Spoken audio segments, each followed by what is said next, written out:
आप सभी लोगों को एक और वो है कि इंडियन नेवी का एक फॉर्म निकला हुआ है, उसमें भी देख लीजिएगा। उसमें क्लास 12th के बच्चे अप्लाई नहीं कर सकते हैं एट प्रेजेंट, ठीक है। उसमें जो पिछले साल के जो 12th के बच्चे थे वो अप्लाई कर सकते हैं। आई थिंक उसमें फिजिक्स, केमिस्ट्री, मैथ्स में 70% चाहिए, ठीक है, और इंग्लिश में 50%, ठीक है।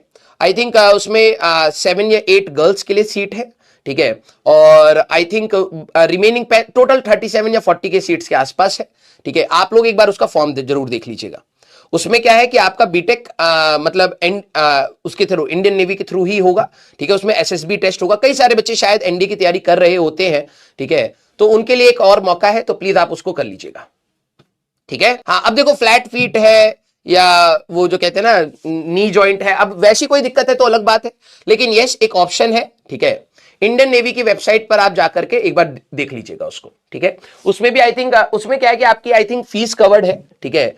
अगर आप उसका भी टेस्ट होएगा मई जून के आसपास में ही होगा, तब तक आपका थोड़ा सा बेटर तैयारी भी हो चुकी होगी, ठीक है। एनडी का नहीं, वो अलग से बीटेक प्लस बीटेक के लिए, ठीक है। उनको भी इंजीनियर्स की रिक्वायरमेंट होती है, ठीक है, तो इस बार वो इसी के थ्रू ही लेंगे शायद, ठीक है। एक बार आप देख लीजिएगा उसका टेस्ट है या जेईई मेंस के थ्रू है, एक बार देख लीजिएगा। वो 12th क्लास के बच्चों के लिए नहीं है, अगले साल हो सकता है 12th क्लास के जो बच्चे हो, ठीक है, उनको भी इंक्लूड करें। इस साल आप लोगों के जो फर्स्ट ड्रॉपर है वो आप लोग प्लीज फॉर्म को देख लीजिएगा। 10+2 BTech entry only, yes yes, ठीक है। हाँ, थ्रू जेईई मेंस है, ठीक है। हाँ, तो उसको एक बार आप देख लीजिएगा, उसमें अप्लाई करना है या उसी के थ्रू है या कैसे है, ठीक है। हाँ, और उसमें पे ग्रेड गवर्नमेंट वाला ही रहेगा, तो कईयों को लगता है यार कि प्राइवेट में ज्यादा सैलरी होती है, ये बात आपकी सच है, लेकिन भाई देखो इंडियन नेवी हो, इंडियन आर्मी हो, या फिर ये भी चीजें हैं, उसके साथ एक प्राइड भी है, ठीक है। तो आपको स्टार्टिंग में अपनी सैलरी कम लगेगी, लेकिन ठीक है, एक प्राइड के साथ वो रहता है, वो डिफरेंस भी वहां पर होता है, ठीक है। और सैलरी इतनी होती है विद पर्क्स अगर आप मिलाएं, क्योंकि मैं खुद गवर्नमेंट ऑफिसर रह चुका हूं, तो मुझे पता है कि वो सैलरी प्राइवेट सेक्टर के कंपैरिजन में कम होती है, नो डाउट काफी कम होती है, लेकिन आपकी लाइफ चलाने के लिए, अच्छे से चलाने के लिए काफी होती है। उसके साथ एडिशनल पर्क्स भी बहुत सारे मिल रहे होते हैं, अलाउंसेस बहुत सारे होते हैं, और आपके इंश्योरेंसेस होते हैं, ठीक है। तो वो वाले पार्ट आपका गवर्नमेंट कवर करके रखती है, तो मतलब मेरे हिसाब से वो सैलरी एक अच्छी खासी होती है, ठीक है। और ग्रेड पे अलग अलग होते हैं, तो जिस ग्रेड पे पर वो आप लगोगे तो वो उसके हिसाब से अच्छा ही है, ठीक है। क्लियर है क्या? यस और नो? हाँ, सेकंड ड्रॉपर्स के लिए नहीं है, वो सिर्फ फर्स्ट ड्रॉपर्स के लिए ही है, ठीक है। क्लियर? ओके, स्टार्ट किया जाए। और उसमें फिर डियरेंस अलाउंस लगता रहता है एंड ऑल, वो सैलरी बढ़ती रहती है। आप ये समझिए हर 5-6 महीने पे छोटा छोटा छोटा छोटा सा इंक्रीमेंट उसमें होता रहता है, ठीक है। वो इंक्रीमेंट बहुत नॉमिनल होता है, गवर्नमेंट के हिसाब से रहता है, लेकिन यस आप उसको एक बार जरूर देखिएगा, ठीक है। क्लियर? हाँ, लेफ्टिनेंट आई थिंक लेफ्टिनेंट की पोस्ट पर से ही वो स्टार्टिंग है उसकी, ठीक है। क्लियर है क्या? अरे मैंने आपको बताया, एक बार आप जाके देखिएगा ना, सारी चीजें मेरे को नहीं पता है, ठीक है। हाँ ठीक है, स्टार्ट किया जाए। हाँ, आप गूगल पर जाकर के इंडियन नेवी फॉर्म 10+2 एंट्री एक बार डाल के देख लीजिएगा, आपको डेफिनेटली मिल जाएगा, वो वेबसाइट पर लेके जाएगा। तो आज हमें जो करना है बेटा, रे ऑप्टिक्स एंड हाँ 56-100, हाँ स्टार्टिंग एट 56-100, इसके प्लस ऊपर अलाउंसेस भी होते हैं, ये आपकी बेसिक सैलरी होती है, ठीक है।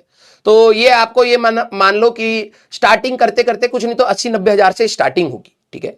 तो अब आपको लगेगा सर 80-90 हजार तो कम होता है, ठीक है भाई, देखो गवर्नमेंट की बात भी है, फिर गवर्नमेंट जॉब भी है, ठीक है, सिक्योरिटी भी होती है, बहुत सारे अलग चीजें भी होती हैं इसके साथ अटैच। तो ये अप्रोक्सीमेटली आपकी 80-90 हजार तक की सैलरी इन हैंड आपको स्टार्टिंग में मिलनी स्टार्ट हो जाएगी, प्लस अदर अलाउंसेस एंड आपकी सिक्योरिटी जो होती है वो भी रहती है, ठीक है। तो और ये जाते जाते जाते जाते जैसे प्राइवेट सेक्टर की मैं आपको बात बताता हूं, प्राइवेट सेक्टर में क्या होता है ना, प्राइवेट सेक्टर में आप इनिशियली तो अच्छा अर्न करते हैं, लेकिन वंस यू गेट ओल्ड, ठीक है, उतनी सैलरी आप नहीं मिलती है, बल्कि गवर्नमेंट वाला उल्टा होता है। गवर्नमेंट वाले में अगर आप देखें, अगर किसी के फादर या मदर गवर्नमेंट जॉब में है, तो रिटायरमेंट तक आते आते ना प्राइवेट सेक्टर में आपकी सैलरी कम हो जाती है, क्योंकि उनको लगता है यार नया बंदा ज्यादा काम करेगा, ठीक है, वो कैपिटलिज्म माइंडसेट होता ही है, ठीक है। तो गवर्नमेंट सेक्टर स्टार्टिंग में हो सकता है आपको कम दे, लेकिन आखिरी तक आते आते भाई 2.5-3 लाख रुपए की महीने की सैलरी अच्छी खासी होती है। जैसे आज की डेट में अगर किसी के पेरेंट्स अगर प्रोफेसरशिप में है या साइंटिस्ट की पोजीशन पर है, और आज वो अगर आप उनकी सैलरी देखोगे तो वो 2-2.5 लाख रुपए महीना है, और 2-2.5 लाख रुपए महीना बहुत अच्छी सैलरी होती है, ठीक है। आज के टाइम के हिसाब से देखो, मैं एज नहीं देख रहा हूं, आज के हिसाब से, ठीक है। तो अगर उसके फ्रंट पर देखा जाए तो बुढ़ापे तक आप एक अच्छा खासा वेल्थ क्रिएट कर सकते हैं। हाँ, ग्रेजुअली होगा, प्राइवेट सेक्टर के जैसे नहीं कि अचानक से पीक आया, फिर कुछ प्रॉब्लम आई तो फिर वो अचानक से गिर गया, फिर जॉब ढूंढने पर निकल गए हो आप लोग, है ना। तो वो वाला फैक्टर रहता है, ठीक है। हाँ, रिटायरमेंट पे भी बहुत पैसा मिलता है, वो आपकी पैसे का ही कुछ पार्ट होता है जो वो इन्वेस्ट करती रहती है गवर्नमेंट, एनपीएस एंड ऑल चीजें होती हैं, ठीक है। तो आप प्लीज एक बार उसको जरूर देखिएगा, ठीक है। यस। हाँ, नहीं, कई बच्चों को 80,000 90,000 कम लगता है क्योंकि वो करोड़ों में सोच रहे होते हैं, ठीक है। तो कई बच्चों को हाँ पर मंथ 80-90,000 का आपका स्टार्टिंग होगा, और मैं कह रहा हूं वो ग्रेजुअली बढ़ता चला जाएगा। जब आप रिटायरमेंट में जाएंगे हो सकता है 3 साढ़े 3 4 लाख तक वो पहुंच जाए, ठीक है। तो उस समय तक आपके पास अच्छा खासा वेल्थ हो जाएगा। बल्कि प्राइवेट सेक्टर में इनिशियल पीक आएगा, आप इनिशियल अर्निंग अच्छे कर लेते हैं, इन्वेस्ट कर लेते हैं, ओवरऑल दोनों ही बराबर है। प्राइवेट सेक्टर में इनिशियल हो जाता है बट उसका स्ट्रेस रहता है, फिर वो गिरना स्टार्ट होता है। एक एज के बाद आप जब बुढ़े होने लगते हैं तो फिर वैसे चीजें नहीं होती हैं जैसे आपके प्राइम टाइम में थी। तो आपको जो भी अपनी सेविंग करनी होती है, जो भी प्लानिंग करनी होती है, अपने पीक ईयर्स में ही करनी होती है। ये प्राइवेट सेक्टर का खेल है, ठीक है। लेकिन गवर्नमेंट में क्या है कि आप आराम आराम से काम करते रहते हैं, एंड दैट गवर्नमेंट उसको अप्रिशिएट करती है और आखिरी तक आते आते एक बहुत अच्छा अमाउंट देती है। क्लियर है क्या? यस। हाँ, स्टार्ट किया जाए।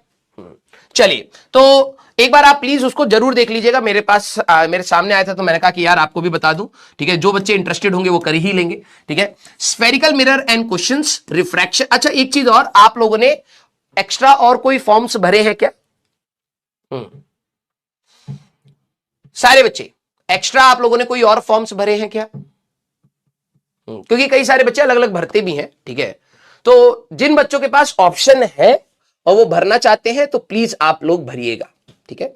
मेरा ये मानना है, ठीक है, आप एग्जाम में बैठे या ना बैठे, या उस कॉलेज को ले या ना ले, ठीक है। हाँ, नो बैकअप प्लीज आप भर दीजिएगा। अब कोई बच्चे बोलेंगे, देखो इसमें दो ओपिनियन होते हैं, जिनके सारी चीजें अच्छी चल रही हैं, ठीक है, तो डेफिनेटली आप एक टारगेट लेके चलिए कि भाई मेरा तो टारगेट ही जेई एडवांस का था तो मैं उसी के अप्रोच में चल रहा हूं। और आपको लग रहा है कि यार नहीं, चीजें सही चल रही हैं तो बहुत अच्छी बात है, आपको नेट की जरूरत नहीं है, कोई जरूरत नहीं है, ठीक है।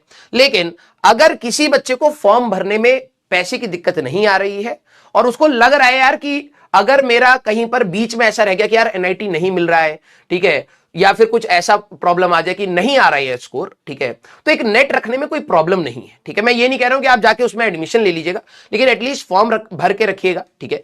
कुछ बच्चे जैसे सीयूईटी का भी फॉर्म भर के रखते हैं, ठीक है। कुछ बच्चे VIEEE का भी फॉर्म भर के रखते हैं, WJEE का भी, वेस्ट बंगाल जेई का भी एग्जाम भर के रखते हैं। भर के रखने में कुछ नहीं जा रहा है, ठीक है। अगर आप फाइनेंशियली इतने स्ट्रांग है तो प्लीज आप इस चीज को जरूर करिएगा, क्योंकि मैंने भी अपने टाइम पे भरा था, ऐसा नहीं है, ठीक है।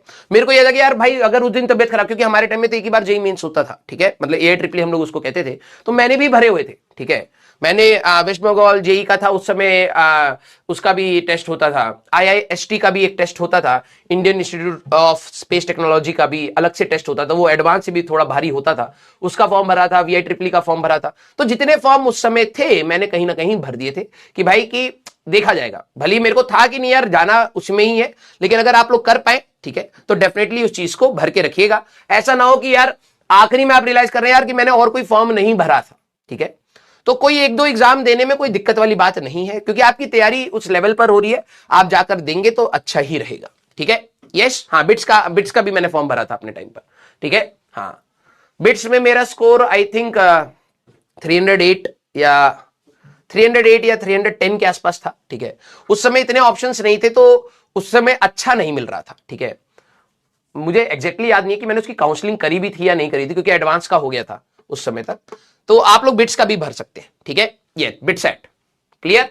हाँ, तो हाँ, नीट भरेगा तेरे को बेटा नीट कर देंगे, वहां पे 25 लाख बच्चे बैठते हैं वहां पर, ठीक है। तू और जाके बछड़ मचा वहां पर। सर बट एक्सपेंसिव है बिट्स। देखो यार, मैं तुम्हें ईमानदारी से एक बात बोलूं, हम लोगों को कहीं ना कहीं, ठीक है, ये मेरा मानना है, हो सकता है मैं इसमें पूरा ही गलत हूं, ठीक है, बाहर की दुनिया पूरा ही इसको गलत माने। मेरे को ऐसा लगता है कि हम लोगों को एज अ मिडिल क्लास, ठीक है, आज मैं हो सकता हूं तुम लोग कहो कि सर आप तो मिडिल क्लास नहीं हो, लेकिन मैं अपने को जब मैं तैयारी कर रहा था तब मैं उस पॉइंट के हिसाब से सोच के बताऊं, तो हम लोगों को ना ये एक स्ट्रेस रहता है कि यार उसकी फीस कैसे होगी एंड ऑल, ये सारी चीजें कैसे होंगी, बट हमारे पास बेटरमेंट के लिए कोई ऑप्शन नहीं है, ठीक है। तो मैं मानता हूं कि उसकी फीस ज्यादा होगी, ठीक है, और लेकिन मैं कहता हूं कि अगर तू वहां पर जाता है तो वो रिटर्न आ सकता है अगर तू अच्छे से मेहनत करेगा कॉलेज में। ठीक है, कुछ दिन का स्ट्रगल रहेगा, हो सकता है तू लोन, एजुकेशन लोन लेके उस चीज को कवर करे, तो तेरे पे एक स्ट्रेस भी रहेगा, यार एक जॉब लेनी है मेरे को और इसको कवर अप करना है। तो थोड़ी सी मेच्योरिटी लाइफ में थोड़ी पहले आ जाती है, आपको समझ आता है कि यार ईएमआई कैसे चलती हैं, ईएमआई अगर मिस हो जाती है तो उस पर पेनल्टी कैसे लगती है, उसका स्ट्रेस क्या होता है। तो आप थोड़ा सा जल्दी मेच्योर होते हो उन सब चीजों को लेके। ठीक है, तो आप इस चीज को ऐसे मत लीजिए कि यार कि हर चीज फ्री में नहीं मिलेगी लाइफ में, ये बात क्लियर है ना। कुछ चीजें हो सकता है आपको रीजनेबल रेट पर मिल जाए, कुछ चीजें हो सकता है रीजनेबल रेट पर आपको ना मिले। तो एक अंदर से एक्सेप्टेंस रख लीजिए कि कुछ चीजें आपको महंगी मिलने वाली हैं, but that does not means कि वो चीज खराब है। ठीक है, अगर वो मैनेजेबल है तो आपको हमेशा करनी चाहिए कि हाँ यार, जैसे अब आगे चल के आप लोग हो सकता है प्रोफेशनल कोर्सेज भी ज्वाइन करें, कोई हो सकता है किसी पर्टिकुलर चीज के लिए अपनी स्पेशलाइजेशन के लिए जाए, बाहर यूनिवर्सिटीज में पढ़ने की कोशिश करे। ठीक है, तो बाहर की तो फीस बहुत ज्यादा है भाई, बहुत ज्यादा है। अगर तुम मतलब क्लास ए यूनिवर्सिटीज की बात करोगे तो 1.5-2 करोड़ रुपए तो भाई साहब नॉर्मल आपको 2 साल में ही लग जाएंगे। ठीक है, तो ये बात है कि वहां का लिविंग स्टैंडर्ड एंड ऑल सारी चीजें थोड़ी एक्सपेंसिव होती है, लेकिन लोग फिर भी करते हैं। पता है क्यों? क्योंकि वहां का एक एक्सपोजर है, वहां के बाद आपका जो अपना एक स्टेप होएगा करियर में वो थोड़ा सा अपलिफ्ट हो जाता है। ठीक है, तो उसको ऐसे मत देखिए यार ये तो एक्सपेंसिव है, आप ये देखिए कि हाँ यार ये एक्सपेंसिव है, क्या मैं इसको कैपेबल हूं करने के लिए? अगर मैं कैपेबल हूं और क्या मैं इसको ढंग से यूटिलाइज कर सकता हूं, ये नहीं कि बीच में जाके काम चोरी करनी स्टार्ट कर दी, यार मेरे से तो होना नहीं, मेरे से तो ये वो, तो अब तो कोई फायदा नहीं है। लेकिन अगर आप डिटरमाइंड है कि हाँ यार ठीक है थोड़ा सा एक्सपेंसिव है, क्योंकि मैंने अपने फ्रेंड्स को देखा है एजुकेशन लोन के साथ पढ़ते हुए। ठीक है, तो उनके अंदर क्लैरिटी होती है कि यार मेरे को जॉब लेनी बहुत जरूरी है और मैं इस लोन को 1-2 साल के अंदर ही खत्म कर दूंगा। ठीक है, तो वो वाली थोड़ी सी मेच्योरिटी उनके साइड आती है। ठीक है, तो अगर आप लोग ये चीज करना चाहें तो आप कर सकते हैं। इसमें आप ये मत सोचिए कि यार हर चीज महंगी है, तो आपको हर चीज महंगी मिलेगी तो आप करोगे नहीं क्या? ये बताइए, आपको एक बेटर ऑप्शन भी मिल रहा है। आईआईटी की फीस कोई सस्ती है क्या? हाँ या ना? स्टैनफोर्ड की 2-3 करोड़ है, मेरे को पता है। ठीक है, क्योंकि मैंने जीमैट का भी पेपर दिया था। ठीक है, लेकिन वही ये फीस इतनी ज्यादा थी कि भाई की अफोर्डेबल नहीं है। ठीक है, तो आप लोगों को क्या लगता है आईआईटी की फीस सस्ती है क्या? हमारे टाइम पे सस्ती हुआ करती थी, बिलीव मी। मेरी जो पूरे सेमेस्टर की फीस थी वो 11,000 रुपए थी। ठीक है, आईआईटी की भी फीस सस्ती नहीं है, तो फिर ऐसे तो तुम इसको भी छोड़ दो। अब आपको, अब मान लो आप में से कई सारे बच्चे हो सकता है फ्यूचर में जाके आईएम की तैयारी करें, एमबीए करना चाहे, आईएम से जाएंगे, वो तो और भी महंगा है भाई, गवर्नमेंट इंस्टीट्यूशन होने के बाद भी वो महंगा है। ठीक है, हाँ, यस। तो आप उसको फीस के फ्रंट से मत सोचिए, आप ये सोचिए कि यार अगर उस कॉलेज से निकलने के बाद मैं मेरे करियर में कुछ अपग्रेडेशन आ सकता है तो डेफिनेटली करिए। मैंने कई सारे अपने दोस्तों को देखा है कि नॉर्मल जॉब करते हुए उन्होंने कहा कि नहीं यार इसमें ना एक लेवल और ऊपर जाना है इनकम को ही बढ़ाने के लिए। ठीक है, कि यार मेरे को ना उस मैनेजमेंट पर बैठ करके ही काम करना है इस कंपनी में या उस कंपनी में काम करना है। तो वो आईएम एमबीए की तैयारी करते थे, आईएम से पास आउट है भाई। ठीक है, तो उन्होंने लगाए 40-50 लाख रुपए, और जब वो 40-50 लाख रुपए लगे हैं तो जाके उनकी सैलरी में भी इंक्रीमेंट आया है। तो अब तुम ये सोचो कि नहीं यार कि मेरे को तो 40 लाख रुपए लगाने पड़ेंगे आईएम में जाकर तब जाके तो मेरा होगा, तो तू उसको एज अ बर्डन देख रहा है। लोग उसको एज अ अपॉर्चुनिटी देखते हैं कि भाई this is an investment, 40 lakh रुपए मैं लगाऊंगा तो हो सकता है मैं 1 करोड़ की सैलरी पाऊंगा। समझ रहा है? तो वो माइंडसेट भी एक होता है कि वो आप लोग धीरे धीरे करियर में चीजों को सीखेंगे कि यार ये, मैं इसलिए कहता हूं आप पढ़ाई पर चाहे जो भी खर्च कर रहे हो अपनी कैपेसिटी में या कैपेसिटी से बाहर, मैं हमेशा कहता हूं पढ़ाई पर किया हुआ खर्च कहीं बर्बाद नहीं होता है, कहीं बर्बाद नहीं होता है। वो एक बंदे के ऊपर भी होता है कि भाई अच्छे कॉलेज से निकलने के बाद भी आप नहीं करना चाहते हो तो वो अलग बात है। ठीक है, लेकिन वो एक इन्वेस्टमेंट राइट डायरेक्शन का इन्वेस्टमेंट होता है, उसको आप निकालना चाहो सही डायरेक्शन से तो निकलता है। ठीक है, मेरा ये मानना है निकलता है, लेकिन अगर आप नहीं निकालना चाहोगे तो वो नहीं निकलेगा। ठीक है, तो उसको एज अ बर्डन कभी मत लीजिए, उसको एज अ अपॉर्चुनिटी लीजिए कि हाँ यार चलो ठीक है, ये 15-16 लाख रुपए अगर मान लो आईटी की फीस पड़ रही है, 20 लाख पड़ रही है, आना जाना वाना सब कुछ मिला मिला के खा पी कर, तो ये एक इन्वेस्टमेंट है। इतना अगर हम लोग इन्वेस्ट करेंगे तो हमें और बेटर होगा, लेकिन हाँ वहां जाकर के मेहनत करनी पड़ेगी। क्लियर है क्या? यस, हाँ, स्टार्ट किया जाए। क्लियर? हाँ, तो थोड़ा सा वैसे ही सोचा करो यार, हर चीज ना उस तरीके से मत सोचा करो कि यार गवर्नमेंट है हमें फ्री में दे दे, अबे नहीं दे पाएगी भाई, देश भी चलाना होता है। ठीक है, तो बहुत सारी चीजें होती है, उसको समझा करो। ठीक है, हाँ, चलिए भाई, पीडब्ल्यू लोन हाँ ये आइडिया सही है, पीडब्ल्यू लोन ऐप।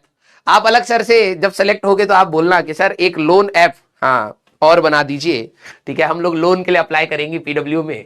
ठीक है, हाँ, अब देखो आप लोगों ने 6600 रुपए दिए हैं, तो वो एज रिटर्न, अगर आपका सिलेक्शन, अगर आप ढंग से पढ़ते हैं तो ये आपका रिटर्न है भाई, है ना, कि आप एक अच्छे कॉलेज में जा पा रहे हैं।